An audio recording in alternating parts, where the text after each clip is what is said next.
Hello guys, क्या भारत में ऐसी कोई कंपनी बन सकती है जो माइक्रोसॉफ्ट जैसी कंपनी को चैलेंज कर सकती है? क्या सच में भारत की अपनी माइक्रोसॉफ्ट बनने जा रही है? और अगर ऐसा है तो सबसे बड़ा सवाल, क्या आप भी उसमें इन्वेस्ट करके उसकी ग्रोथ का हिस्सा बनना चाहते हैं?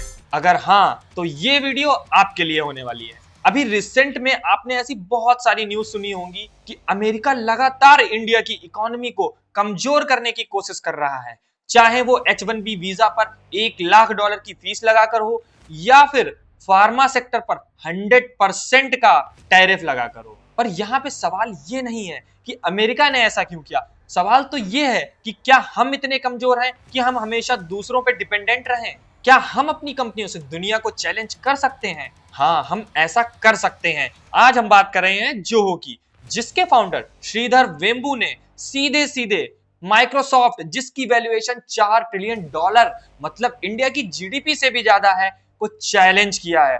और श्रीधर वेम्बू ने डायरेक्ट बोला है उनके प्रोडक्ट और उसका एक्सपीरियंस माइक्रोसॉफ्ट के प्रोडक्ट से कहीं ज्यादा बेटर है और ये कंपनी आने वाले समय में माइक्रोसॉफ्ट तक को पीछे छोड़ सकती है।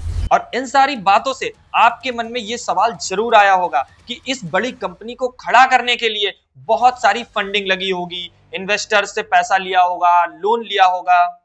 लेकिन ऐसा बिल्कुल भी नहीं है, क्योंकि जोहो पूरी तरह से बूटस्ट्रैप्ड है। मतलब जोहो ने एक भी रुपए की फंडिंग नहीं ली, जो भी प्रॉफिट हुआ उसको फिर से कंपनी में इन्वेस्ट कर दिया गया और यही करके आज इसका वैल्यूएशन $12 बिलियन मतलब 1 लाख करोड़ रुपए से ज्यादा है। और इसका रेवेन्यू और इसका प्रॉफिट देखकर आप हैरान हो जाएंगे। आप देख सकते हैं कि 2020 में इसका रेवेन्यू था 4000 करोड़ और जो प्रॉफिट था वो था 1800 करोड़, मतलब सारा खर्चा करने के बाद 45% का प्रॉफिट।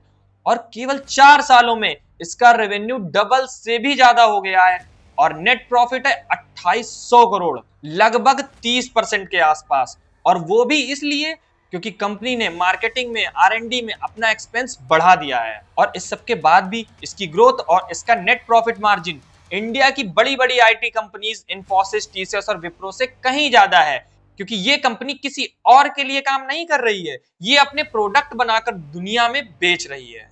और अगर हम पूरी जर्नी की बात करें तो जोहो सिर्फ एक कंपनी नहीं है, ये आत्मनिर्भर भारत की पहचान है। और ये हम सबको बताती है कि ना सिर्फ हम अपने लिए प्रोडक्ट बना सकते हैं, बल्कि अपने प्रोडक्ट्स को दुनिया भर में बेच भी सकते हैं। और अब आता है सबसे बड़ा सवाल कि क्या आप जोहो के शेयर खरीद सकते हैं, और अगर हाँ तो कैसे?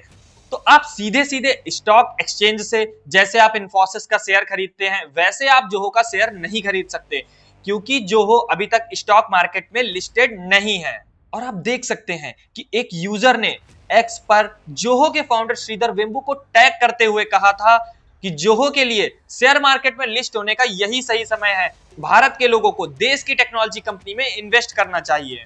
और इस पर उन्होंने बोला कि जोहो के पब्लिक होने की बात चल रही है और हम यह समझते हैं। और उनके आंसर से यह पता चलता है कि आने वाले कुछ ही समय में ये कंपनी स्टॉक मार्केट में लिस्ट हो जाएगी। और अब आप सोचेंगे कि क्या आप डायरेक्टली कंपनी में इन्वेस्ट कर सकते हैं? तो डायरेक्ट कंपनी में इन्वेस्ट करने के कुछ तरीके होते हैं और पहला तरीका है म्यूचुअल फंड के थ्रू। अगर उस कंपनी में म्यूचुअल फंड का इन्वेस्टमेंट है तब आप म्यूचुअल फंड के थ्रू उस कंपनी में इन्वेस्ट कर सकते हैं। पर जोहो में किसी भी म्यूचुअल फंड का कोई इन्वेस्टमेंट नहीं है। के बाद आता है एंजल इन्वेस्टिंग, कि अगर कोई एंजल इन्वेस्टर है तो आप उससे शेयर खरीद सकते हैं। पर जोहो पे ये भी अप्लाई नहीं होता, क्योंकि जोहो ने कभी किसी से पैसा लिया ही नहीं। और तीसरा और लास्ट तरीका है कि कुछ ऐसे प्लेटफॉर्म है जहां पे आपको अनलिस्टेड शेयर्स देखने को मिलते हैं, पर जोहो के शेयर्स वहां पे भी लिस्टेड नहीं है। और इसका रीजन क्या है कि जोहो की 96% होल्डिंग इसके फाउंडर श्रीधर वेम्बू और उनकी फैमिली के पास है, और जो बची 4% उसकी पब्लिक में कोई भी इंफॉर्मेशन अवेलेबल नहीं है। तो अभी की सिचुएशन में आप डायरेक्ट या इनडायरेक्ट किसी भी तरीके से जोहो के शेयर नहीं खरीद सकते हैं। और अब आपसे सवाल कि क्या जोहो को जल्दी से जल्दी स्टॉक मार्केट में लिस्ट होना चाहिए? आप कमेंट्स में इसका आंसर जरूर दें। और अगर ये वीडियो आपको अच्छी लगी हो तो वीडियो को लाइक करें और चैनल को सब्सक्राइब करें।